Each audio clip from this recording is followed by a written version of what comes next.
ଓଡ଼ିଶାର କଳା ସଂସ୍କୃତି ବହୁତ ସୁନ୍ଦର। ପେଟକୁ ବାଛ ନ ଖାଇବେ ସେ ଦିନ ଯାକ ଭାବନା କରିଥିବେ ଆଜି ମେଳାକୁ ଯିବେ କି ପାଲାକୁ ଯିବେ କି କ'ଣ କରିବେ, ଆଜି କେଉଁଠି ନୂଆ ଗୀତ ଗାଇଲେ ଏଟା ସୁନ୍ଦର ହେବ। ଓଡ଼ିଆର ବହୁତ କଥା କଳାରେ ପରିବେଷଣ ପାଇଁ ଓଡ଼ିଆ ଭାଷା, ଓଡ଼ିଆ ସଙ୍ଗୀତ, ଓଡ଼ିଆ ସଂସ୍କୃତି ମହାନ ପୁରା। କିନ୍ତୁ ପଇସା ନଥାଏ ତାଙ୍କ ପାଖରେ, କିନ୍ତୁ ମନ ଅଛି ଗୀତ, ଗୋଟେ ନୂଆ ଗୀତ ଗାଇବା ପାଇଁ ତାଙ୍କର ମନ ପୁରା, ଗରିବଟେ ହେଲେ ସୁଦ୍ଧା ବି ତାର ମନ ପୁରା ଦୃଢ଼, ସେଇଟା କିନ୍ତୁ କରିକି ଦେଖେଇବି।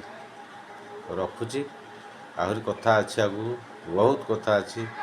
ଓଡ଼ିଶୀ ସଙ୍ଗୀତ, ଛାନ୍ଦ, ଚମ୍ପୁ, ଆଉ ବହୁତ କବିଙ୍କର ଅଛି, ବଡ଼ମାନଙ୍କର କବିଙ୍କର ଅଛି, ଯାହାର ନାଁ ଅଛି, ଯାହାର ନାଁ ନଥାଏ ବି ତାଙ୍କର ଆହୁରି ଗୀତ ଗୁଡ଼ା ସବୁ ଲୁଚିକି ରହିଛି। ଦେଖାଇବା ପାଇଁ ପ୍ରସ୍ତୁତ ନିଶ୍ଚୟ କରିବି।